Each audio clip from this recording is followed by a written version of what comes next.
Seigneur, ta parole est grande, elle demeure à jamais. Ta parole est infaillible, rien ne peut la supprimer. Bienvenue chers spectateurs et bienvenue à tous nos spectateurs partout dans le monde dans un nouvel épisode de notre émission d'études quotidiennes Toute la Bible. Nous sommes arrivés dans notre étude du livre des psaumes, le deuxième livre poétique dans l'Ancien Testament, au psaume le plus long, le psaume 119. Permettez-moi au début de l'épisode d'accueillir mon invité, le serviteur du Seigneur qui m'honore au studio, frère Youssef Riyad. Bienvenue frère Youssef. Merci frère Riyad. J'accueille aussi le public avec nous, soyez les bienvenus. Frère Youssef, donnez-moi une idée du psaume 119. Oui, le psaume 119 a un sujet principal et qui est la parole de Dieu. Et ce psaume contient 176 versets et à peu près tous ces versets, sauf peut-être 3 ou 4 versets qui ne parlent pas de la parole de Dieu, mais à part ces quelques versets très peu nombreux, chaque verset contient une description de la parole de Dieu, de son influence, de sa valeur, de son effet, etc. Et ce psaume est alphabétique.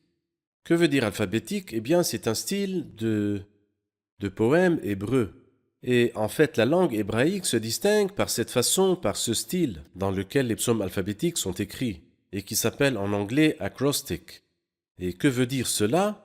Que la première lettre du premier verset sera en fait la lettre A, et la première lettre du deuxième verset sera la deuxième lettre, donc B, et la première lettre du troisième verset sera la lettre C, etc.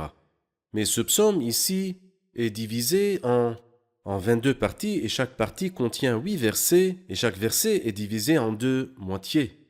Et nous remarquons que les 8 premiers versets, chacun de ces versets commence par la lettre A. Les 8 versets. Les 8 versets. Et les 8 versets suivants commencent par la lettre B. Et c'est pourquoi dans la langue arabe, vous trouverez le titre A, et ensuite 8 versets. Et puis B, et 8 versets, et C, et 8 versets, et D, etc.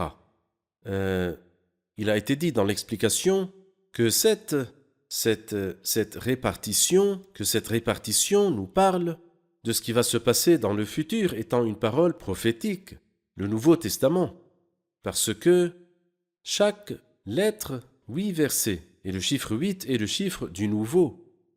Puisque le chiffre 7, c'est la perfection, la conclusion. Exactement. Après 7 jours vient le 8e qui est le début d'une nouvelle semaine. C'est comme les 7 notes musicales, et puis vient la 8e note, une nouvelle échelle, et ainsi. Donc le 8 est le chiffre du nouveau. Alors dans le Nouveau Testament, toutes les 22 lettres, l'alphabet hébraïque en entier, tournent autour de Dieu et autour de sa parole. Et ceci accomplit la parole du Seigneur dans la prophétie de Jérémie chapitre 31, qui dit « Je mettrai ma loi à l'intérieur d'eux, je l'écrirai dans leur cœur ». C'est-à-dire qu'en ce temps-là, toutes les paroles des hommes tourneront autour de la parole de Dieu, car dans le Nouveau Testament, la parole de Dieu sera en effet gravée sur eux. C'est pourquoi tous les versets de cette partie nous parlent de ces 22 lettres alphabétiques. C'est-à-dire que toutes leurs paroles, toutes leurs langues, tout ce qu'ils prononceront, tourneront autour de la parole de Dieu. Donc le sujet principal de ce psaume est la parole de Dieu. Oui. Il y a quelques synonymes, comme par exemple tes jugements, comme tes instructions, comme tes décrets, comme tes commandements, comme tes paroles ou ta parole. Est-ce qu'il s'agit de synonymes ou non ? La signification peut-elle différer entre un mot et l'autre ? Certainement. En principe, il n'y a absolument pas de synonyme dans la parole de Dieu. Cependant, chaque mot correspond à une certaine chose. Tes commandements ne sont pas comme ta parole et pas comme tes décrets. Chacun de ces termes veut dire quelque chose de particulier et qui diffère de l'autre terme. Si nous allons à la première partie formée des 8 premiers versets intitulée A, mais le premier verset est « Heureux ceux dont la conduite est intègre, ceux qui marchent suivant la loi de l'Éternel ». Commentez-moi ce verset. En fait, il y a 5 psaumes qui commencent par le mot « heureux ». Et nous les avons à peu près tous entamés. En fait, il nous reste encore un psaume après ce psaume-là. Le psaume 1, je rappelle le téléspectateur, le psaume 1, puis le psaume 32, le psaume 41, et ensuite vient le psaume 119, et pour finir, il y a le psaume 128. Et pourquoi ces psaumes-là commencent par le mot « heureux » ? Le premier psaume, le psaume 1, nous dit « heureux l'homme ». L'homme au singulier. le seul et unique homme, l'homme qui n'a pas d'égal, parce que justement c'est lui l'homme qui ne suit pas le conseil des méchants, et qui ne s'arrête pas sur la voie des pécheurs et ne s'assied pas en compagnie des méchants, mais qui trouve son plaisir dans la loi de l'Éternel et la médite jour et nuit. C'est le Christ. Cette béatitude ne peut pas être appliquée sur n'importe quel homme, parce que cet homme ne suit absolument pas le conseil des méchants. Alors sommes-nous perdus? Nous ne sommes pas perdus. Le psaume suivant dit « Heureux celui dont la transgression est enlevée, et dont le péché est pardonné. Heureux l'homme à qui l'Éternel ne tient pas compte de sa faute, c'est-à-dire qu'il a commis un péché, mais n'en était pas tenu responsable. Comment? Parce qu'un substitut est mort pour lui et a payé le prix à sa place. Qui est ce substitut?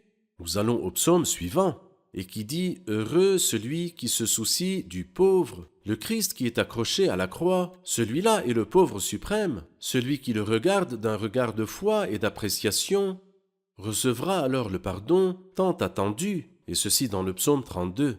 Alors le psaume 1, c'est la personne du Christ, et le psaume 32, c'est le pécheur qui est sauvé, et le psaume 41, c'est le moyen de salut, et ensuite vient le psaume 119. Cet homme sauvé, comment vivra-t-il alors? Heureux ceux dont la conduite est intègre, ceux qui marchent selon la loi de l'Éternel. Heureux ceux qui gardent ses instructions, et il ajoute qui le cherchent de tout leur cœur. Et lorsque nous arrivons au psaume 128, nous verrons que cet homme-là n'est pas le seul heureux, mais que sa maison aussi est bénie, parce qu'il est pieux et il craint le Seigneur. Nous allons prendre une pause pour revenir à une question du public. Chers spectateurs, nous nous retrouverons après la pause. Ne quittez pas. Ce psaume-là, je veux dire, le psaume 119, était pendant des siècles spécialement signifiant pour tous les croyants. John Ruskin a écrit dans ces dernières années et a dit « Parmi les passages de la Bible que j'ai appris par ma mère, le plus difficile et le plus énervant pour mon petit esprit à cette époque était le psaume 119, et qui est devenu maintenant parmi les passages bibliques les plus précieux et les plus riches dans ma vie. »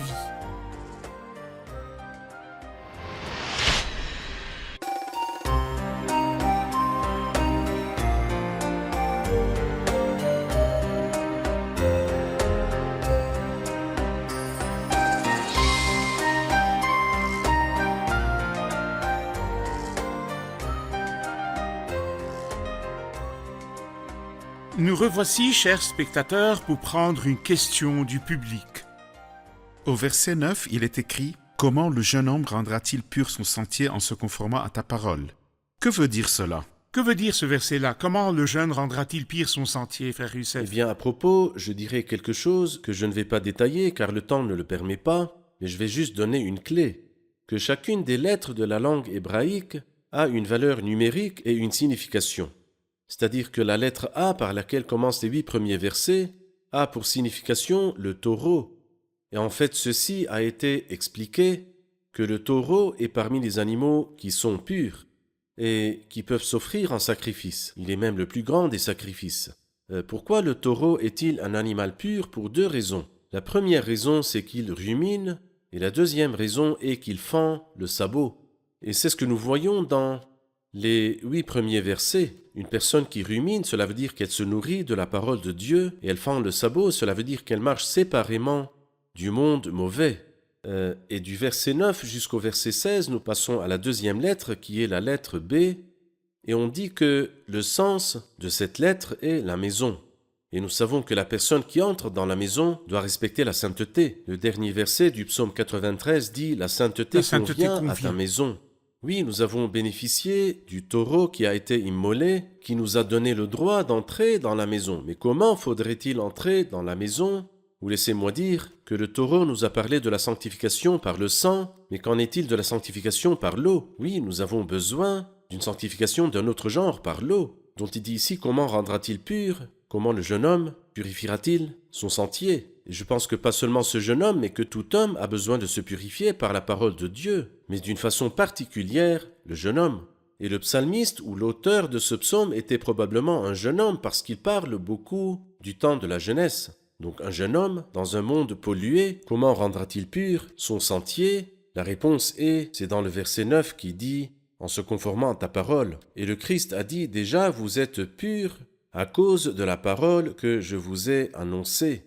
Alors le sacrifice du Christ nous a fait entrer dans la maison, et à la maison la sainteté convient à ta maison, et la façon, le moyen de notre purification est la parole parole de sainte. Dieu, oui. Mais nous ne sommes pas seulement hors de la maison, nous sommes des C'est étrangers. vrai. Il dit dans le verset 19, dans la 3e partie qui est sous le titre C, « Je suis un étranger sur la terre, ne me cache pas tes commandements. » Les étrangers, qu'est-ce qu'ils ont? Oui, eh bien, la lettre C ou Gimel signifie chameau. Et nous savons que le chameau est le bateau du désert, qui nous parle du voyage. Lorsque Rebecca a voyagé, après ses fiançailles à Isaac, elle est montée à dos de chameau pour se diriger vers son époux. Et c'est comme si nous-mêmes, nous sommes en chemin vers notre époux céleste qui est le Christ, en passant forcément par ce monde qui est un désert. C'est pourquoi il dit « Je suis un étranger sur la terre. Ne me cache pas tes commandements. » Cet étranger a besoin de consolation. Quelle est cette consolation? La consolation est dans tes commandements. Et c'est pourquoi le dernier verset de cette partie nous dit « Tes instructions font mon plaisir. Mes conseillères. Ce sont mes conseillères. » Alors donc la consolation dans notre exil est dans la parole de Dieu. Nous passons à la partie intitulée D, Dalet. Le verset 25 dit « Je suis affalé dans la poussière. Rends-moi la vie conformément à ta parole. » Qui voyez-vous, frère Youssef? Eh bien, j'y vois la parole de Dieu qui nous soutient. Et la phrase dans le verset 25 qui dit « Rends-moi la vie conformément à ta parole ». La phrase « Rends-moi la vie » est répétée 9 fois dans ce psaume. La parole de Dieu donne la vie, mais la parole de Dieu ranime aussi la vie. Et je pense que ce qu'il veut dire ici n'est pas « Donne-moi la vie », parce que nous avons reçu la vie par la parole, bien sûr. Mais alors cette vie, qu'est-ce qui la fortifie et la soutient et la rafraîchit?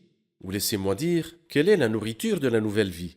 Ce n'est pas le pain est la nourriture du corps, mais la vie nouvelle a besoin de nourriture d'un autre genre, travailler non pas pour la nourriture périssable, mais pour celle qui subsiste pour la vie éternelle. Et par ailleurs, l'homme ne vivra pas de pain seulement, mais de toute parole qui sort de la bouche de Dieu. La partie E, verset 37, « Détourne mes yeux de ce qui est sans valeur. Fais-moi vivre dans ta voie. » Beaucoup de choses pourraient attirer nos yeux. Ici, il y a une requête. Sans valeur, beaucoup de choses pourront être appelées sans valeur. Et peut-être que le verset précédent nous montre en fait l'une des choses qui sont les plus vaines dans le monde. Pousse mon cœur vers tes instructions et non vers le profit. Beaucoup de gens courent après la fortune et la richesse et le gain et l'argent. Mais il dit « Détourne mes yeux de ce qui est sans valeur. Pousse mon cœur vers tes instructions. » Et ceci nous rappelle d'un verset dans l'évangile de Luc, chapitre 16.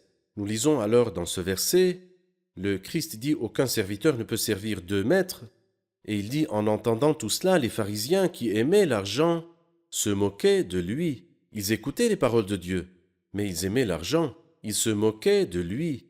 Ils se sont moqués de lui, du Christ qui parlait. Ils n'ont pas apprécié ou estimé la valeur des paroles du Christ, car ils aimaient l'argent. Et je pense que quiconque aime l'argent, si tu lui dis viens à des belles réunions où il y a la parole de Dieu, il te dirait mais qu'est-ce que c'est que la parole de Dieu? Je préfère chercher plutôt le profit matériel, la richesse. Mais le psalmiste dit pousse mon cœur vers tes instructions et non pas vers le profit. Il dit détourne mes yeux de ce qui est sans valeur, fais-moi vivre dans ta voie. La partie F, versets 45 et 46, « Je marcherai en toute liberté, car je recherche tes décrets. Je parlerai de tes instructions devant des rois, et je ne rougirai pas de honte. » Qu'est-ce que vous voyez dans la lumière de la parole de Dieu qui est avec nous? Eh bien, je pense qu'il nous parle ici de son amour pour la parole de Dieu.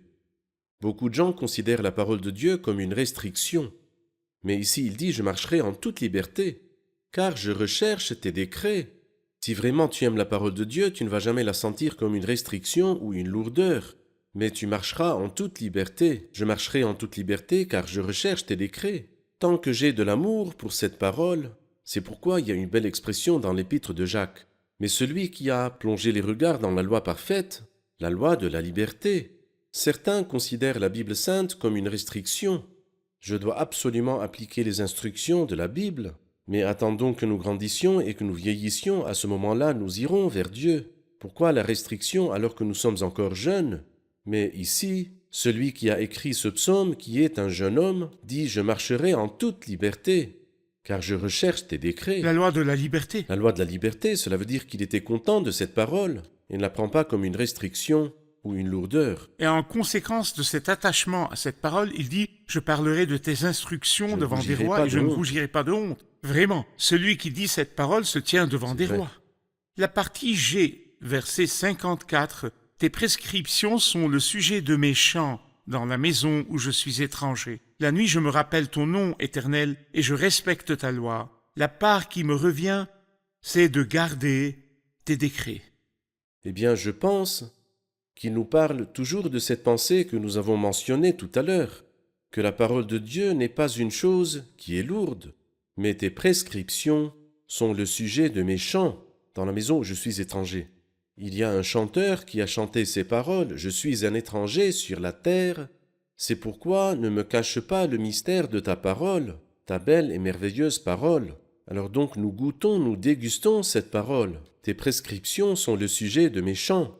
Cela veut dire tes paroles, que les gens voient comme une lourdeur, moi, je la considère comme un chant dans la maison où je suis étranger. En marchant, j'ai une eau qui me remplit de consolation et de joie, et qui est ta parole et tes prescriptions. N'importe quel étranger, quand il perd la carte, se sent perdu. Et quand il perd ce qui lui rappelle la terre de sa patrie, il sent la nostalgie et C'est l'exil. vrai. C'est comme si c'était l'étranger qui a la parole de Dieu, n'a pas uniquement un guide dans la terre de son exil, mais aussi ce qui lui rappelle sa patrie. Tes prescriptions sont le sujet de mes chants dans la maison où je suis étranger. Et il dit aussi que des étrangers, lorsqu'ils se rencontrent en dehors du pays, ils parlent d'habitude de la patrie. Toi qui vas au ciel, écoute-moi et fais-moi écouter le désir de mon cœur, des paroles qui te rassasient et me rassasient et par lesquelles tu m'encourages, du Rédempteur, de son amour, de sa promesse, qu'il va venir sur la nuée pour nous prendre et nos souhaits seront accomplis. Ce sont des paroles que les étrangers probablement s'échangent loin de la patrie céleste vers laquelle nous allons tous. À ce moment-là, tes prescriptions seront le sujet de nos chants. Très bien, nous prendrons une pause pour revenir prendre une question du public. Chers spectateurs, nous nous retrouverons après la pause. Restez avec nous.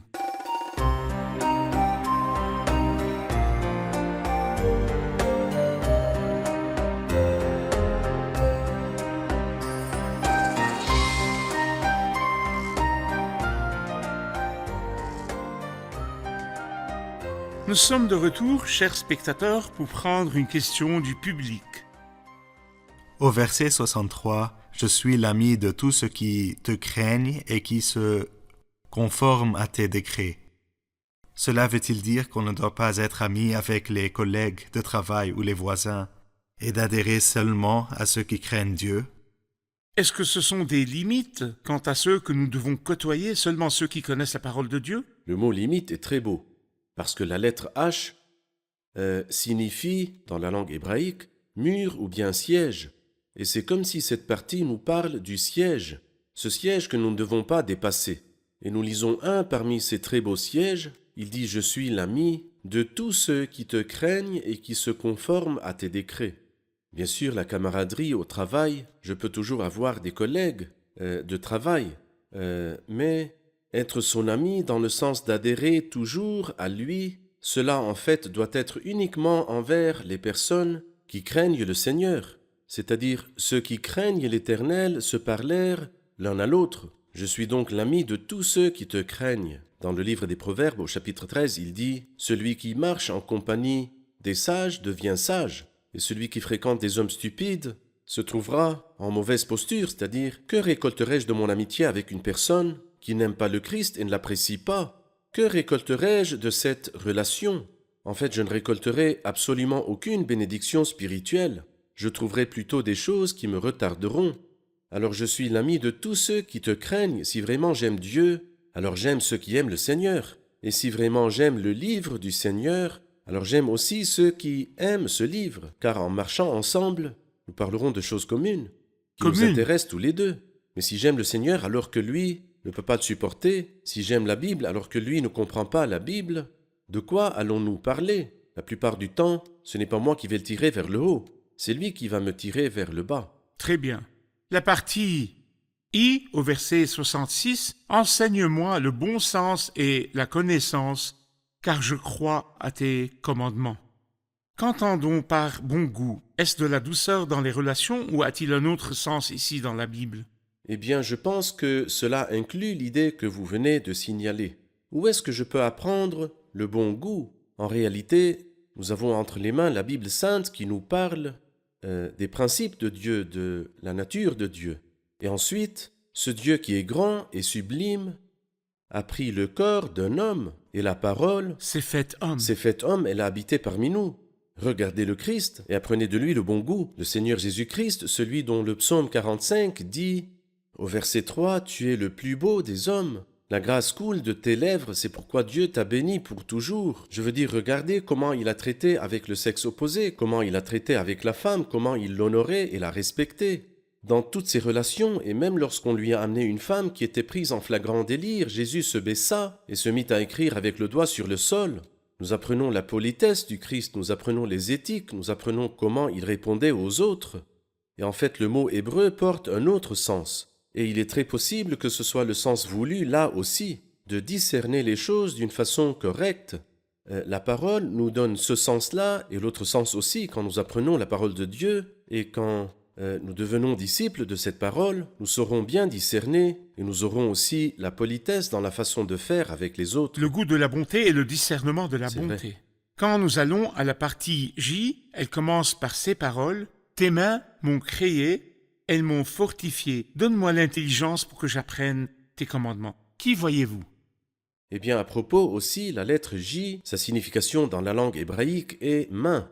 Et c'est pourquoi il commence par dire « Tes mains m'ont créé, elles m'ont fortifié, donne-moi l'intelligence. » Et je vois ici que nous sommes l'œuvre de ses mains. C'est lui qui nous a produits, nous a formés. Et c'est pourquoi absolument personne d'autre que lui ne pourra régler nos affaires. Une fois, il a été dit à propos de cela qu'un homme roulait en voiture en Amérique sur l'autoroute. Et alors sa voiture est tombée en panne et il ne savait pas quoi faire. Sa voiture était très ancienne du type Ford. Il était en panne. Et ensuite, un gentilhomme vient s'arrêter et lui dit « Quel est votre problème? Puis-je vous aider ?» Alors, il lui explique le problème de sa voiture. Et puis cet homme-là n'a pris que quelques minutes pour la réparer. Donc il voulait faire sa connaissance. Il lui demande qui il était. Il répondit « Mr. Ford, je suis celui qui a conçu cette machine. » Alors il pouvait très facilement réparer une chose que lui-même Conçu. a faite. Et de là, nous apprenons une leçon que si je fais une faute dans n'importe quoi, la parole me dit « Tes mains m'ont créé, elles m'ont fortifié. » Donc quand il y a quelque chose qui ne va pas, je vais vers, non pas vers le dealer ou l'agent, j'irai vers celui qui nous a fait, qui nous a formés, qui nous a créés. C'est lui qui sait réparer toutes choses Quand en je nous. suis fatigué, à qui irai-je autre qu'à toi? Quand je suis opprimé, à qui irai-je autre C'est qu'à vrai. toi? Quand je suis dans le péché et confus et déprimé, à qui irai-je autre qu'à toi? Exactement. Tes mains m'ont créé, elles m'ont fortifié. fortifié. Merci Frère Youssef, que Dieu vous Que bénisse. Dieu vous Nous sommes bénisse. au terme de notre épisode. Nous le revoyons avec nos invités. Qu'avons-nous appris de l'épisode d'aujourd'hui? La parole de Dieu nous sanctifie, nous purifie, nous console dans notre exil lorsqu'elle nous parle de notre patrie céleste, et nous faisons bien d'y faire attention. Pousse mon cœur vers tes instructions, détourne mes yeux de ce qui est sans valeur. J'ai une prière à la fin de cet épisode. Pousse mon cœur vers tes instructions et non vers le profit. Il connaît ma nature, mes qualités et les plus petits détails de ma vie. Tes mains m'ont créé. Merci, que Dieu vous bénisse. Merci, Frère Youssef. Nous poursuivrons notre dialogue, si Dieu le veut, dans le prochain épisode. Chers spectateurs, nous avons appris dans l'épisode d'aujourd'hui que ce psaume parle de la parole de Dieu et qui commence par « Heureux ceux dont la conduite est intègre, ceux qui marchent suivant la loi de l'Éternel ». Nous avons appris que la lettre A est liée au taureau, qui nous a permis d'être dans la maison de Dieu et d'entrer dans une relation avec le Seigneur. Remercions infiniment le Seigneur, parce qu'il n'y a absolument aucune possibilité d'entrer dans une relation avec Dieu et de bénéficier des bénédictions de Dieu sauf sur la base du sacrifice du Christ. Pour que celui qui est perdu revienne de dehors et entre dans la maison, il fallait que le sacrifice soit offert. Et Dieu a offert son Fils pour nous sur la croix. Et le Christ était le grand sacrifice qui a été immolé et sur la base de qui Dieu peut me pardonner et te pardonner et nous accueillir dans une relation avec lui. Si vous voulez aller chez le Seigneur, si vous voulez adorer le Seigneur, Si vous voulez habiter avec le Seigneur, il n'y a d'autre moyen que le sacrifice de Jésus-Christ. Acceptez le Christ dans sa personne et dans son œuvre et il vous accueillera toujours dans la présence de Dieu. Je vous retrouve dans le prochain épisode pour poursuivre notre étude du psaume 119. Que le Seigneur vous bénisse.